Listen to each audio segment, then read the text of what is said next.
Acara silaturahmi yang digelar Forum Tanah Air yang dihadiri sejumlah tokoh nasional berujung ricuh.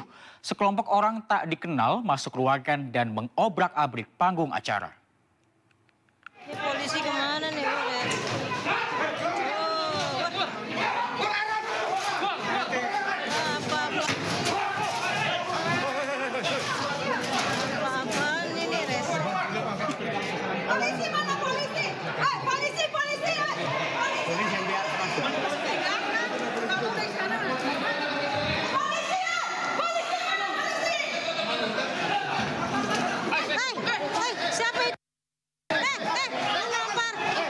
Inilah aksi sekelompok orang dengan masker yang bertindak anarkis di acara silaturahmi yang digelar Forum Tanah Air, FTA, di Hotel Grand Kemang, Jakarta Selatan pagi tadi.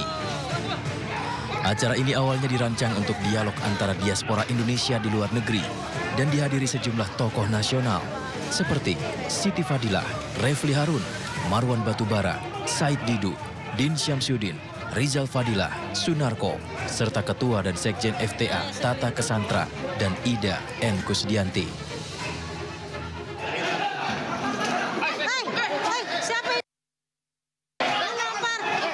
Ketika acara dimulai, massa anarkistis mengobrak-ngabrik ruangan. Bahkan ada aksi kekerasan yang dilakukan terhadap salah satu peserta acara. Refli Harun menyayangkan aksi ini karena aksi kekerasan dilakukan di hadapan polisi secara langsung, tanpa perlawanan. Dari sisi demokrasi, kejadian ini dianggap kampungan dan primitif.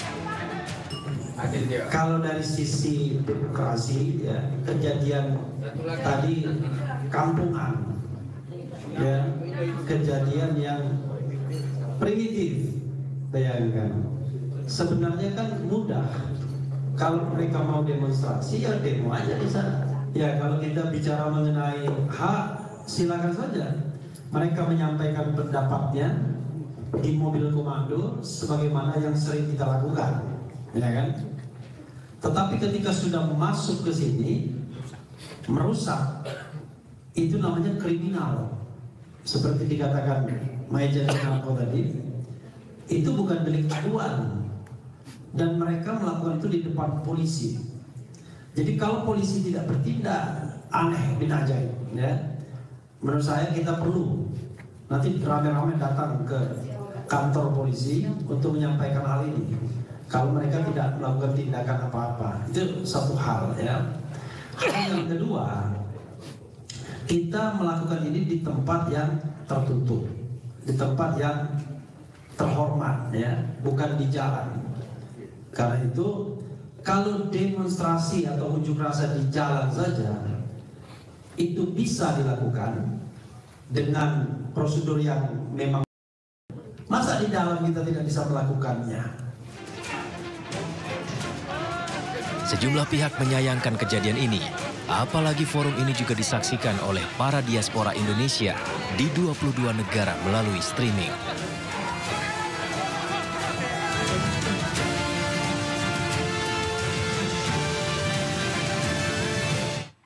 Kepolisian sektor Mampang, Jakarta Selatan melakukan penyelidikan dan pendalaman terkait perusakan fasilitas pada acara silaturahmi di kawasan Kemang, Mampang, Jakarta Selatan, Sabtu siang.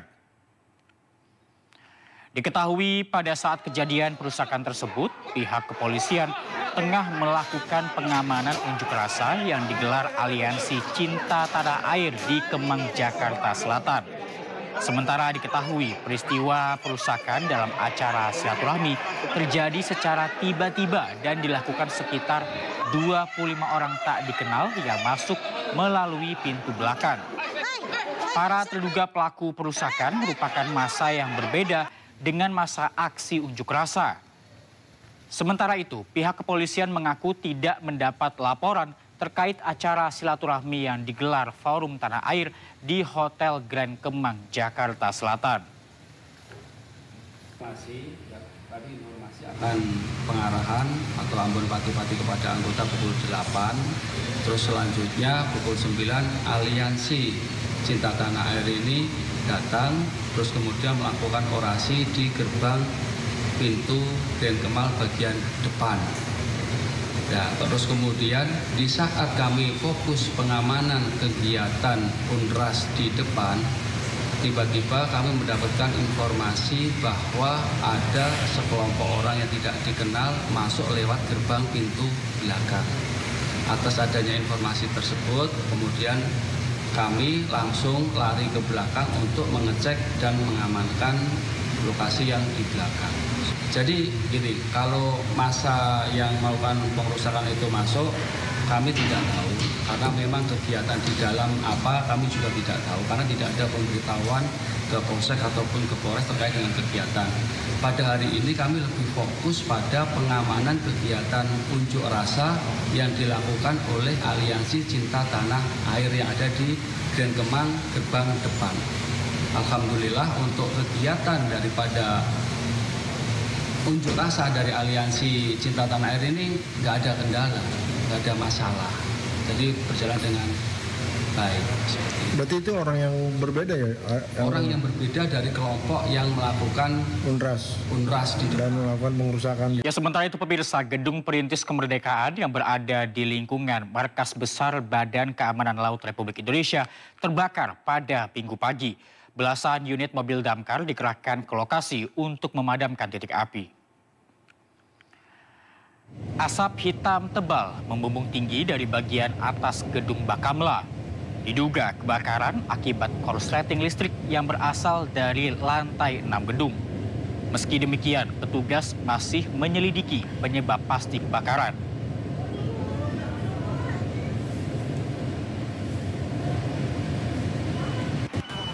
Menurut saksi mata yang berada di sekitar lokasi, terdapat suara ledakan dan asap hitam mulai terlihat. Kepala Dinas Gulkarmat DKI Jakarta, Satriadi Gunawan, menyebutkan pihaknya menerima informasi kebakaran pada pukul 6:20 waktu Indonesia Barat. Sebanyak 19 unit mobil damkar dikerahkan ke lokasi untuk memadamkan api yang membakar Gedung Perintis Kemerdekaan.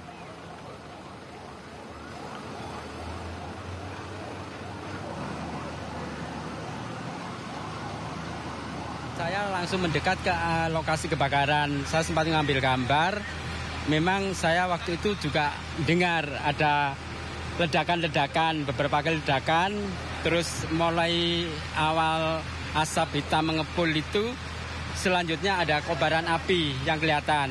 Nah, dari kobaran api itu ada turun barang jatuh. Nah, pada saat jatuh itu di bawah, di lantai bawah yang kejatuhan barang itu juga langsung menyala apinya. Tapi yang di atas terus berkobar apinya. Seperti itu. Tapi ibu-ibu pada ketakutan karena ada ledakan, dia lari keluar lokasi senam di Taman Proklamasi. Kebakaran yang terjadi di Gedung Bakamla tidak mengakibatkan adanya korban jiwa. Sementara untuk dokumen penting yang berada di lokasi sudah diamankan pihak Bakamla. Juga terus dengan bersama Kabakamla untuk dokumen-dokumen penting, ya, barang-barang penting juga semua sudah diamankan, sehingga kami juga nanti selesai ini akan dilakukan pemeriksaan ulang oleh pihak dari Bakamla. Ada yang jadi korban nggak, Pak? Untuk korban jiwa nihil, ya, untuk korban jiwa dilaporkan nihil. Tadi juga dari piket, ya, petugas piket yang ada di Bakamla ini juga melaporkan tidak ada korban jiwa. Tidak ada, kami masih mendalami, ya. Kami masih mengumpulkan saksi, baik itu yang tukang yang bekerja, karena yang ada di dalam gedung itu adalah para tukang, ya. Kalau kondisi korban luka ada? Tidak ada. Tidak ada korban, karena gedung sedang kosong.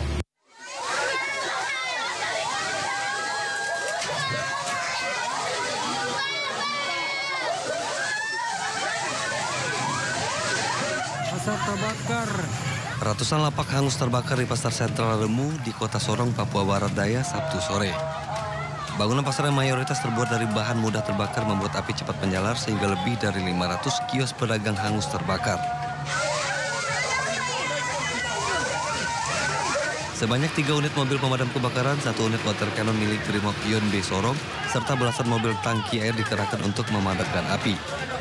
Kondisi pasar yang padat serta banyaknya warga yang berkumpul untuk mengamatikan momen kebakaran menambah kesulitan petugas dalam memadamkan api. Upaya pemadaman berlangsung sekitar 7 jam. Polisi mengamankan sejumlah orang yang melakukan penjarahan. Polisi juga terus melakukan penjagaan untuk mencegah aksi penjarahan susulan.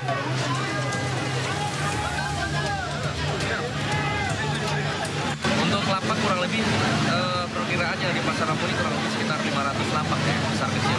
Untuk antisipasi penjarahan kita sudah siapkan satu peleton Dalmas yang saat ini ada di Polres dan juga dari polsek-polsek kita untuk mengamankan mengantisipasi penjarahan. Tidak ada korban luka maupun jiwa. Penyebab pasti kebakaran belum diketahui dan api diduga berasal dari Los A Pasar Rebo. Dari Kota Sorong, Papua Barat Daya, Chandri Suripati, Ainis melaporkan. Terima kasih Anda masih bersama kami di Sindo Siang.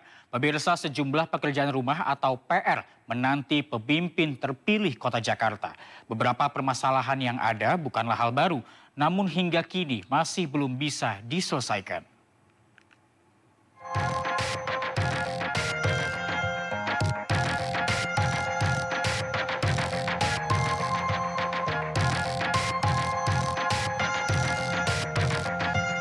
Sebentar lagi Kota Jakarta tidak lagi menjadi ibu kota negara, namun daya tariknya masih sangat besar. Namun di balik gemerlap Kota Jakarta, sejumlah masalah terus mengintai. Jakarta sebagai pusat ekonomi menarik banyak tenaga kerja, akibatnya kemacetan pun tak terhindarkan. Setiap harinya warga Jakarta harus berjuang menebus kemacetan untuk beraktivitas. Angkutan umum yang ada pun belum bisa atasi kemacetan. Selain macet, banjir juga masih sering terjadi di sejumlah titik di Kota Jakarta. Pemerintah Kota Jakarta pun sebenarnya telah mencoba berbagai cara untuk atasi banjir. Namun hingga kini masih belum efektif. Selain kedua masalah tadi, Kota Jakarta masih menyimpan masalah lain bagi warganya. Para calon yang berlaga pun diharapkan benar-benar bisa memberikan perubahan bagi Kota Jakarta. Bukan hanya janji belaka namun juga realisasinya untuk warga. Tim Liputan Ainis melaporkan. Tim Kolaborasi Nasional Pemilih Muda resmi meluncurkan relawan kerja ekosistem di Menteng, Jakarta Pusat. Relawan kerja ekosistem dibentuk guna membantu pasangan calon gubernur dan wakil gubernur Jakarta, Ridwan Kamil Suswono, meraih target kemenangan di Pilkada 2024.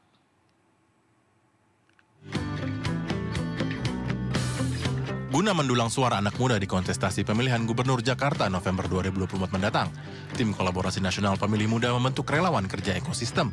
Para relawan ini diharapkan dapat bekerja semaksimal mungkin untuk mencari dukungan dan meraup suara anak muda demi memenangkan pasangan nomor urut 1 Ridwan Kamil Suswono di Pilkada Jakarta. 3 isu utama seperti kesehatan, lingkungan, hingga kewirausahaan menjadi tema RK Ekosistem dalam menarik minat anak muda Jakarta.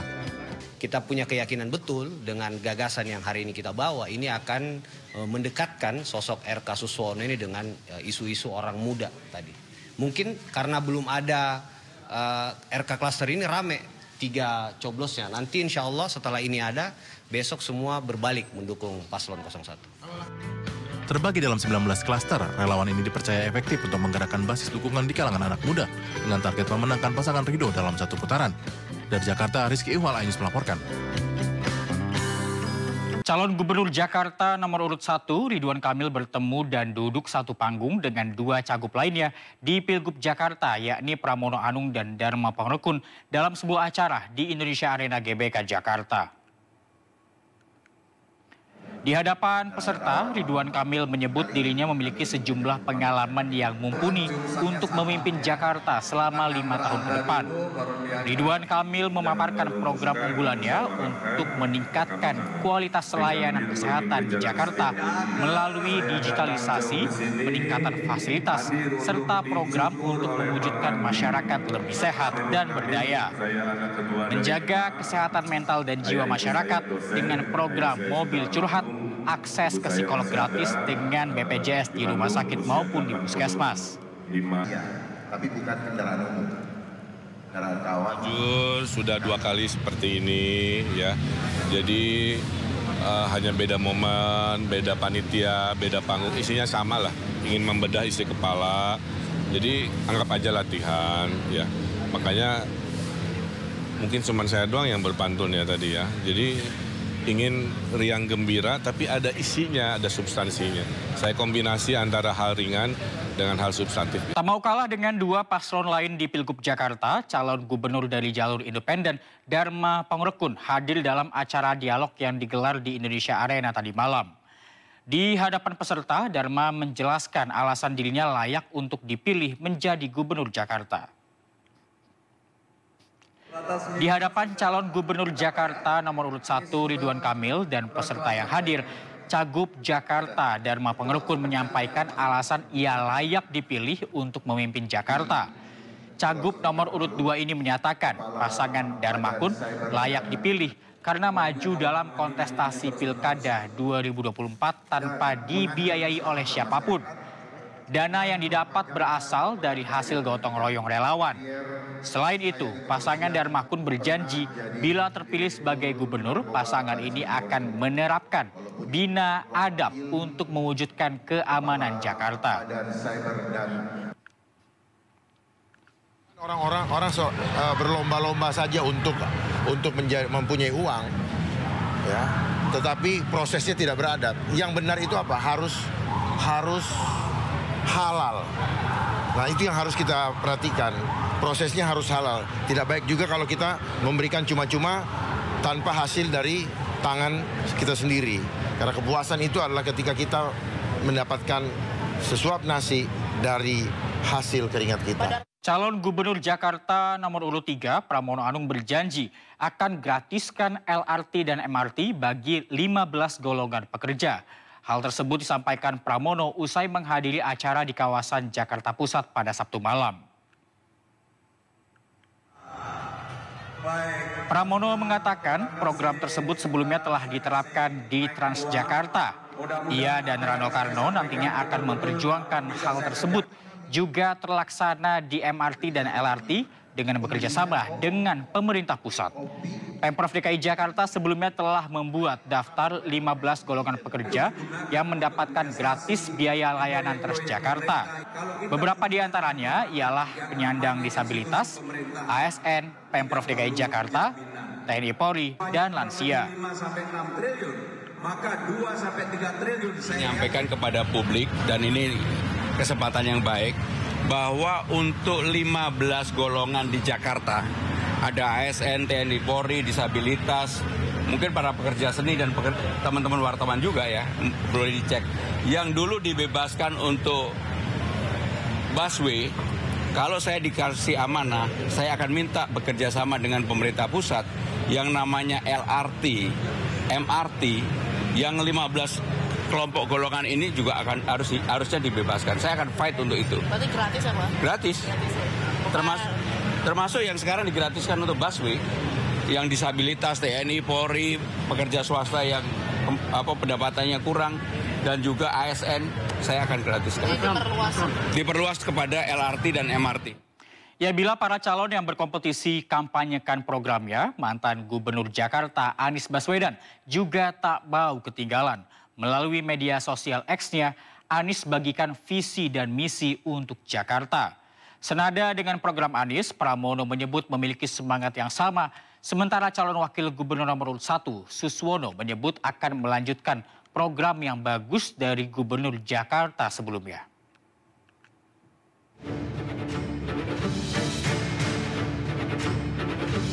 Gubernur DKI Jakarta periode 2017-2022 Anies Baswedan mengunggah laman visi misi dan program kerja yang sempat disusun untuk direncanakan menuju Pilgub Jakarta 2024. Melalui akun media sosial X-nya, program Jakarta Anies Tempat Mimpi Menjadi Nyata menghadirkan sejumlah program seperti meningkatkan peran informasi, menjamin ketersediaan keterjangkauan kestabilan harga kebutuhan pokok, membantu meringankan biaya hidup masyarakat, tarif Rp1 dan terjangkau transportasi umum, tambahan armada baru transportasi umum, dan fasilitas park and ride di sejumlah halte atau stasiun. Anies mengungkapkan program ini disiapkan sejak awal niat maju Pilgub Jakarta. Namun qadarullah, ternyata dirinya tidak ikut kontestasi Pilgub. Meski gagal maju Pilgub Jakarta 2024, Anies mengunggah visi misi untuk referensi perbandingan pasangan calon yang sudah ditetapkan. Sebelumnya, Anies sempat mengunggah video menjawab pertanyaan soal arah dukungannya di Pilkada Jakarta 2024. Anies juga sampaikan pesan untuk pendukungnya yang disebut anak abah agar tidak buru-buru dalam memilih dan mencari tahu tentang visi misi para paslon. Bicara menentukan pilihan, tidak bisa menentukan pilihan tanpa tahu apa nilainya, apa gagasannya, apa rencananya. Apalagi hanya dengan diajak.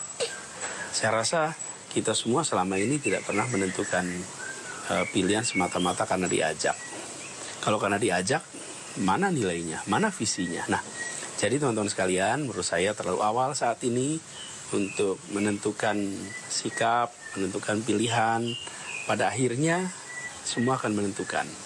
Tapi minimal, sekurang-kurangnya, lihat dulu dokumen visinya. Lihat dulu misinya, lihat dulu rencana kerja. Minimal lihat itu. Lalu jangan buru-buru, sepanjang waktunya. Jadi saya berharap pada semua sabar, pantau, bandingkan.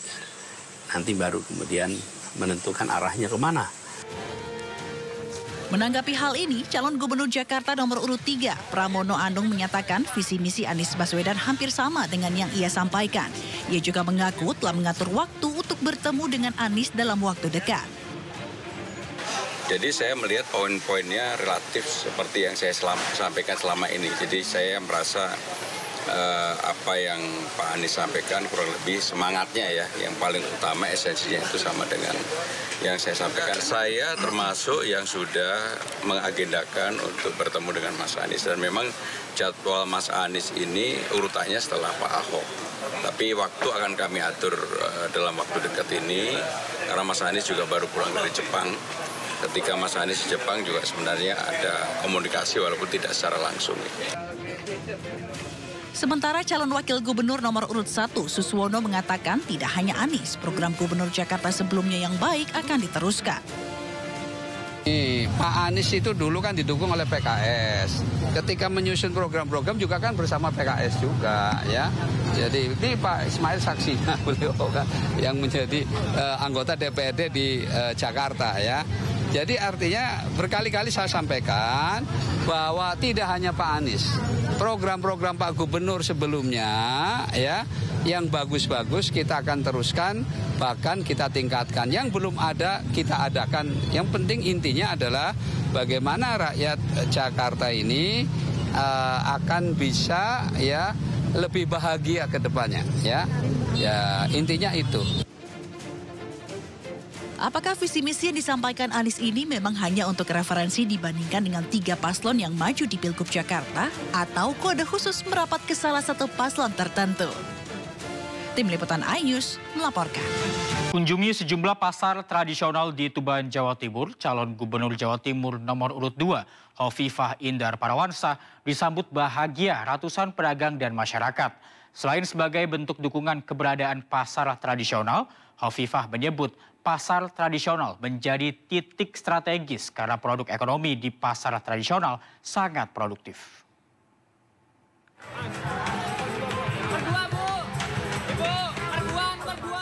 Hari keempat masa kampanye calon gubernur Jawa Timur Hovifah Indar Parawansa kunjungi sejumlah pasar tradisional di Tuban, Jawa Timur.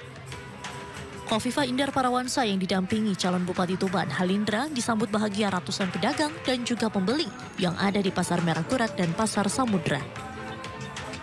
Sementara itu, Hovifah mengaku sangat berterima kasih atas sambutan dan rasa cinta masyarakat Jawa Timur dalam menyambutnya di setiap kali momen kunjungan warga, khususnya saat berkunjung ke pasar-pasar tradisional. Pasar menjadi bagian penting untuk melakukan kunjungan, karena di pasar biasanya banyak aspirasi, banyak rekomendasi, dan juga ada doa-doa dari mereka luar biasa. Sepanjang yang kami bersalam, doa mereka luar biasa. Doa untuk kebaikan kita semua. Dan biasa saya cek harga sembako di sini, alhamdulillah semua stabil.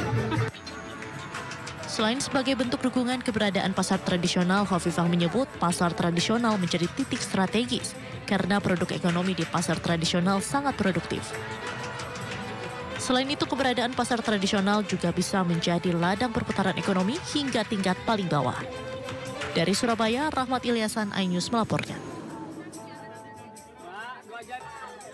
Pasangan nomor urut 3 yang diusung Partai Perindo, Tri Adianto Cahyono Abdul Haris Bobihu, menghadiri deklarasi kampanye damai di alun-alun M. Hasibuan, Kota Bekasi, Jawa Barat.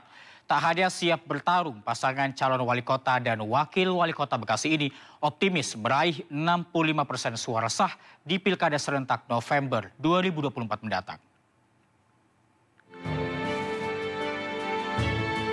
Pasangan nomor urut 3 Tri Adianto Cahyono Abdul Haris Bobihu optimis meraih 65% suara di Pilkada Kota Bekasi November 2024 dengan dukungan Partai Perindo dan 9 partai politik lainnya. Hal ini diungkapkan saat mengikuti deklarasi kampanye damai KPU Kota Bekasi bersama 2 paslon lain di alun-alun M. Hasibuan, Kota Bekasi. Pasangan petahana dengan tagline Kota Bekasi Keren ini juga berkomitmen mewujudkan Kota Bekasi yang cerdas, kreatif, maju, sejahtera, dan ihsan. Akan melanjutkan dan akan melakukan pembaharuan 5 tahun ke depan.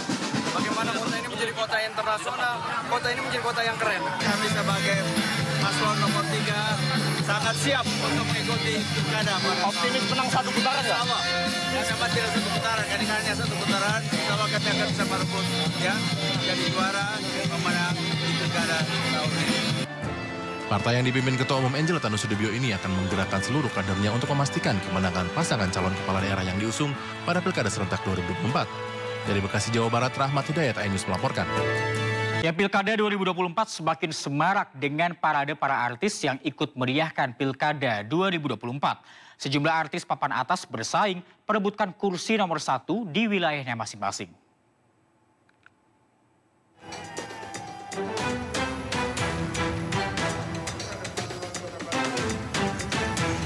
Pilkada di Batu cukup menarik perhatian warga.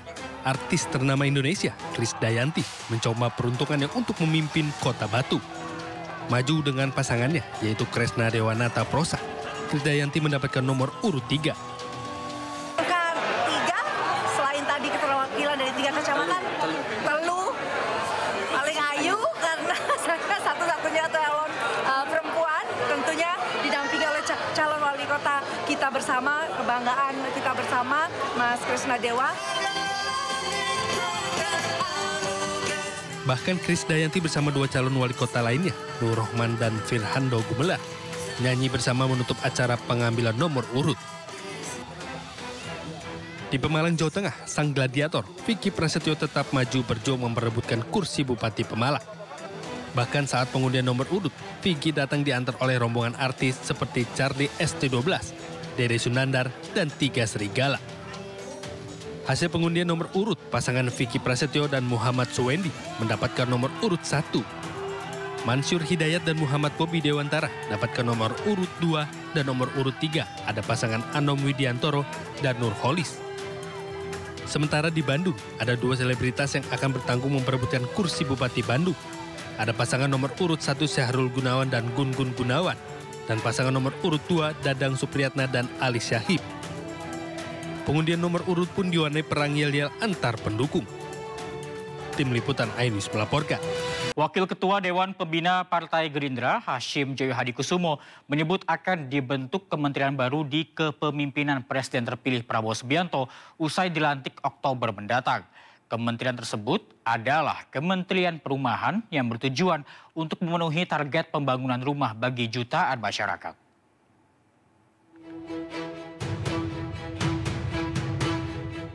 Wakil Ketua Dewan Pembina Gerindra sekaligus adik dari Presiden terpilih Prabowo Subianto menyebutkan rencana pemerintahan baru untuk membentuk kementerian baru usai pelantikan Presiden Oktober mendatang.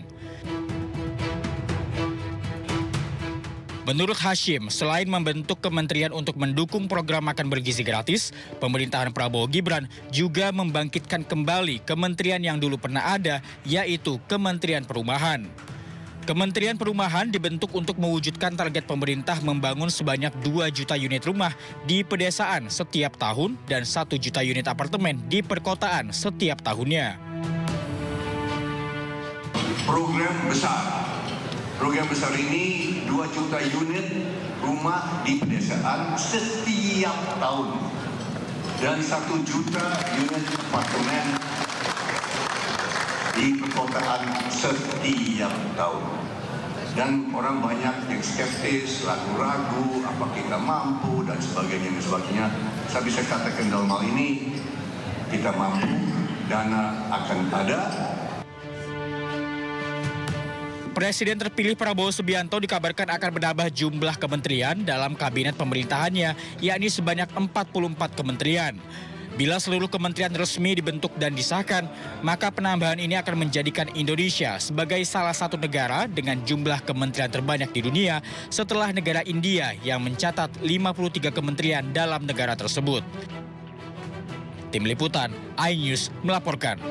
Mantan Gubernur Maluku Utara Abdul Ghani Kasuba divonis 8 tahun penjara pada kasus korupsi dan gratifikasi. Istilah Blok Medan yang ditujukan kepada Bobi Nasution sempat muncul selama proses persidangan. Dengan pidana penjara selama 8 tahun dan denda sejumlah 300 juta rupiah dengan ketentuan apabila denda tersebut tidak dibayar, maka diganti dengan pidana kurungan selama 5 bulan. Mantan Gubernur Maluku Utara Abdul Ghani Kasuba divonis 8 tahun penjara oleh Pengadilan Negeri Ternate, Maluku Utara. Terdakwa suap dan gratifikasi diwajibkan membayar uang pengganti 100 miliar lebih dan 90.000 US dollar. Vonis ini 1 tahun lebih ringan dari tuntutan JPU KPK 9 tahun penjara. Selama proses persidangan, nama Bobi Nasution sempat disebut dengan istilah Blok Medan. Namun, menantu Joko Widodo tersebut enggan mengomentarinya. Hakim juga memvonis Ramadan Ibrahim, ajudan Abdul Ghani Kasuba, dengan divonis 4 tahun 6 bulan. Dari Ternate, Maluku Utara, Ismail Sangaji melaporkan. Kejaksaan Negeri Kabupaten Bandung, Jawa Barat menyita sejumlah aset mewah terpidana kasus penipuan Doni Muhammad Taufik alias Doni Salmanan. Barang bukti ini akan dikembalikan ke kas negara sebagai pendapatan negara bukan pajak atau PNBP.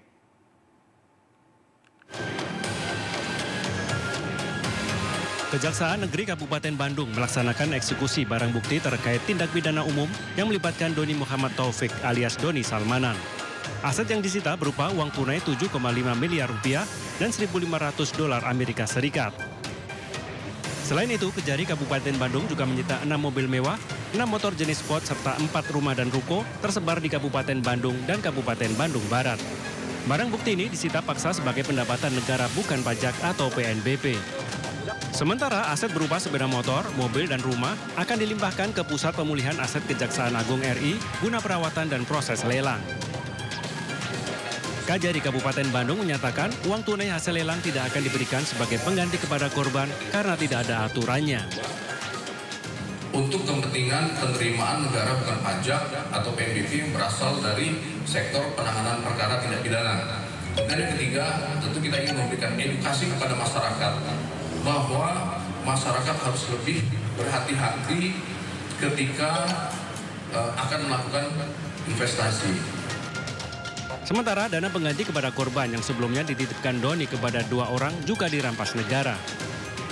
Dari Bandung, Jawa Barat, Saufat Indrawan, iNews melaporkan. Pemirsa, saatnya kita simak pantauan arus lalu lintas siang ini. Kami telah terhubung dengan Brigadir Cici dari NTMC Polri yang kini berada di kawasan Cawang Penas, Jakarta. Selamat siang, Brigadir Cici. Bagaimana pantauan arus lalu lintas dari tempat Anda melapor?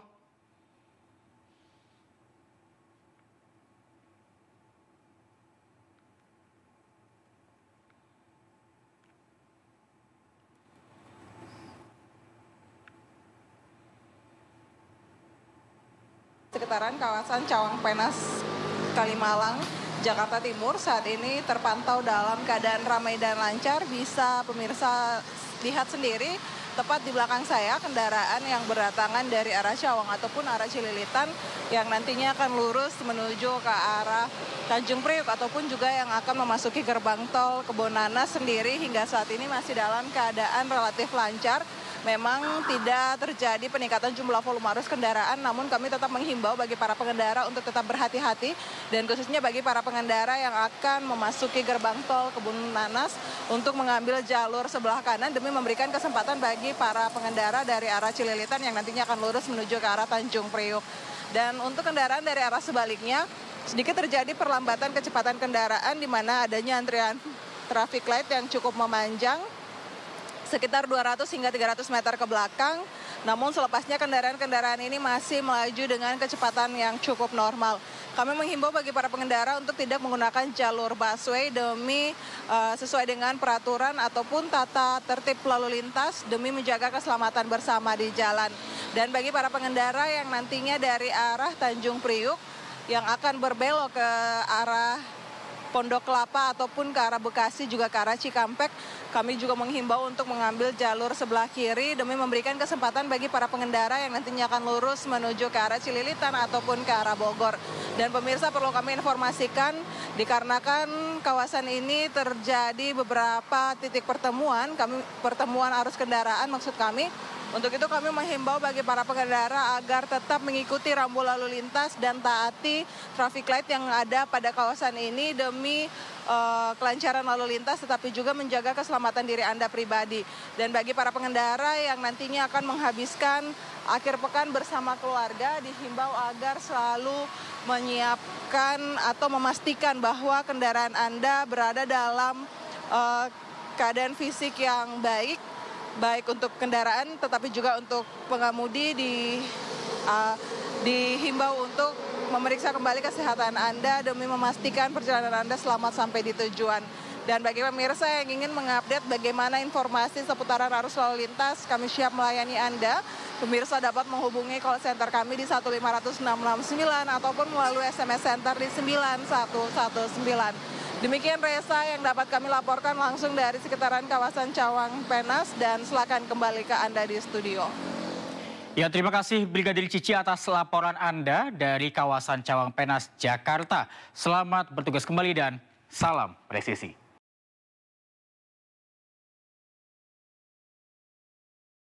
Yang berwisata ke Gunung Bromo di Probolinggo tidak lengkap bila tidak mencicipi kuliner khas ayam goreng Bromo.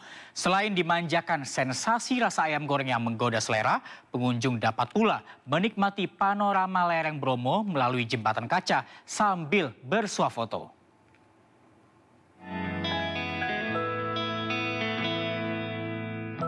Pesona Gunung Bromo selalu menyuguhkan keindahan bagi siapapun yang memandangnya.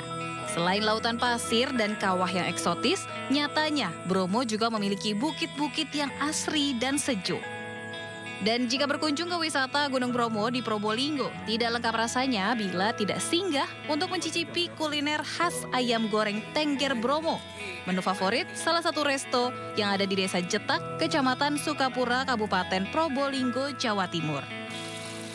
Berbahan dasar daging ayam kampung muda, ayam goreng ini diracik dengan rempah pilihan dan dimasak hingga lunak sehingga bumbu bisa meresap sempurna pada daging ayam.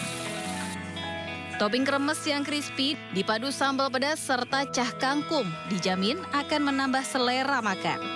Soal harga cukup terjangkau karena untuk satu ekor ayam Anda sudah bisa mencicipi kuliner ini. Dan asiknya lagi, Anda bisa menikmati bonus sensasi meniti jembatan kaca secara gratis sambil bersuah foto menikmati indahnya panorama lereng Gunung Bromo. Ini kan ada jembatan kacanya, terus lebih lebar juga, terus belakangnya lebih banyak pemandangan bukitnya. Bikin nagih atau pengen sini lagi? Pengen sini lagi. Jembatan kaca ini kita bangun memang sebagai fasilitas buat pengunjung, di mana pengunjung selain menikmati makanan, menikmati penginapan, juga bisa menikmati suasana dengan beberapa sudut berbeda, spot berbeda, Pak. Di resto ini juga tersedia jasa jelajah wisata Gunung Bromo dengan menggunakan mobil jeep. Dari Probolinggo, Jawa Timur, Hana Purwadi, iNews melaporkan.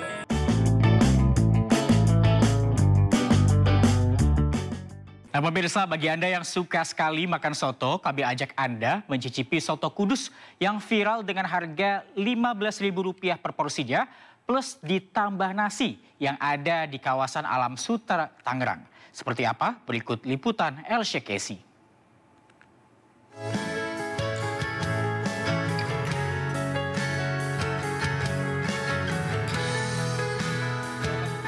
Sarapan pagi enaknya makan yang menghangatkan. Nah kali ini saya mau ajak Anda cobain soto Kudus yang viral dan selalu ramai. Tapi bukan di Kudus, Jawa Tengah. Soto Kudus ini berada di kawasan Alam Sutra, Tangerang. Soto Kudus di sini selalu ramai karena rasanya yang enak dan semangkuk soto plus nasi hanya dibanderol Rp15.000.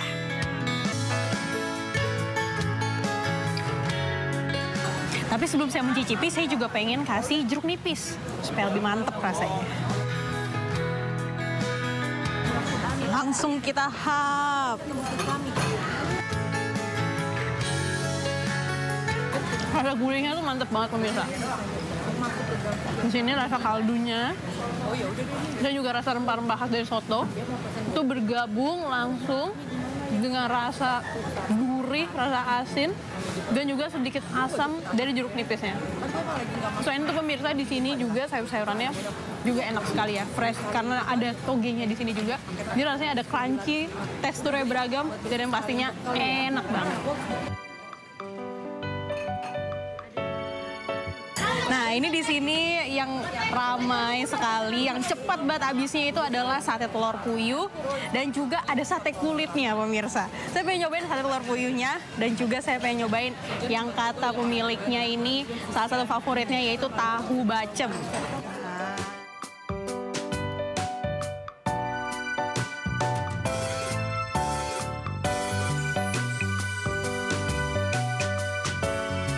Pemirsa, sekarang saya sudah kenyang dan Anda yang ingin menikmati soto Kudus ini tidak perlu merogoh kocek dalam-dalam.